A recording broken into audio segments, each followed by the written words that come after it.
Well, the local players, I like Marcelino. Good player. Still fresh, the 2 goals on our minds against Saudi Arabia. But he's not the only one, so...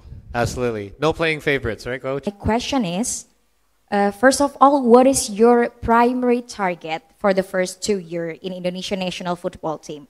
And then the second, I believe Coach Patrick has already seen some of our Indonesian players, especially local players. Do you know one or maybe 2 players that you find very interesting among all of the Indonesian national team? Thank you so much. Well, what I told you before, my goal is to qualify, of course, for the World Cup. So the first 2 matches are very, very important. We need to, to be directly sharp against Australia, and after against Bahrain, we need to be as well very sharp. So from the first 2 games, I love to have at least 4 points in the pocket. We go, of course, for 6 points, but we need to respect also the opponent. And the second question, what was that? Yeah. Second question about most interesting players that you find very interesting from Indonesian national team. Okay. Well, the local players, I like Marcelino. Good player. Still fresh, the 2 goals on our minds against Saudi Arabia. But he's not the only one, so... Absolutely. No playing favorites, right, Coach? Sorry? No playing favorites. No. But he asked Absolutely. me one of the favorite players. I totally agree. Yang pasti yang dijawab oleh Coach adalah sebenarnya tantangan kita paling besar adalah 2 match pertama yang kita menghadapi, yaitu match pertama di mana kita bertandang lawan Australia dan match berikutnya di kandang di mana Coach harapkan kita minimal bisa menggarap 4 poin. Idealnya sih kita bisa dapat 6 poin, tapi dengan catatan juga bahwa kita harus menghargai lawan pertama yaitu Australia secara kita main di kandang mereka. Kalau kita bisa seri, kita akan coba untuk meraih kemenangan di match kedua. Dan setelah ditanya, ada nggak sih pemain yang menarik buat Coach Patrick untuk dilirik? Yang pasti ya Marcelino ya, siapa yang bisa lupakan 2 gol yang dia baru cetak lawan Saudi, Arab Saudi. Terima kasih Mbak atas pertanyaannya. Satu lagi dari sayap kanan tadi, Masnya yang di belakang juga sudah ngangkat tangan. Boleh? Langsung aja, Mas. Hello, Mr. Patrick. First of all, thank you for opportunity. I'm Bima from Uda Salaman and Food Focus Media. I have question. How will you prepare the national team to face stronger Asian teams with higher playing levels? Thank you. How do I prepare? Well, I prepare the players like every other game. The most important thing is that you need to train good, but also you need to check, because a lot of players travel a lot, so you need to have the work and rest period. You need to manage very good. So we have everything under control. The most important thing is that get everything out of one player and train as good as possible. So the tactics are very important to implement. Maybe if I can add a little bit a follow-up question. I'm also curious as to, is there a different approach that you need to take if you're facing stronger Asian teams, or will you be basically using the same approach no matter who you face? Same approach, because I'm a trainer who's looking at my own team and look at the depths and the weaknesses of the opponent. Of course, you need to respect the opponent, but they need to also look at us. And we need to look at our strengths to implement that towards the opponent. Well said. Oke, terima kasih atas jawabannya.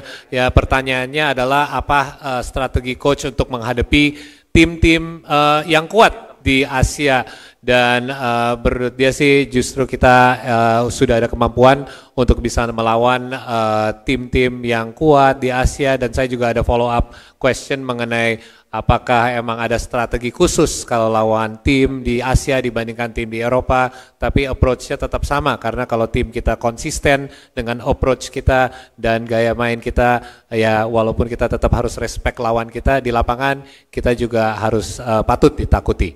Terima kasih. Oke, mungkin saya boleh geser, kasih kesempatan buat yang di row ini. Ya, Mas boleh yang berkacamata, ya.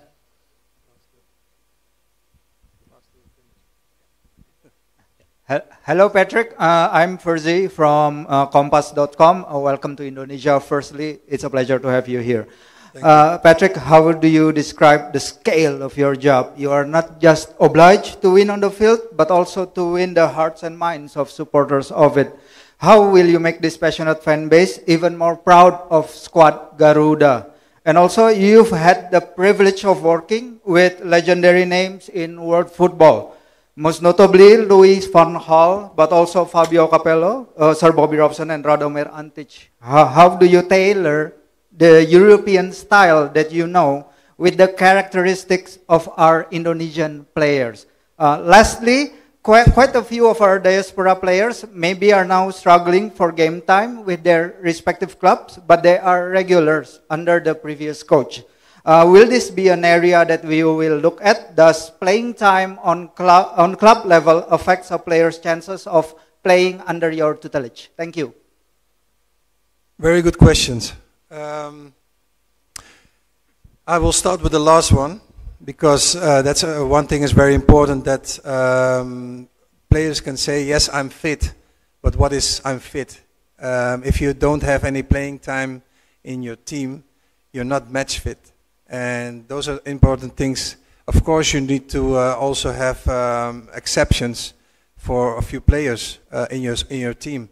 So you need to really scale that very good with the physical coach as well.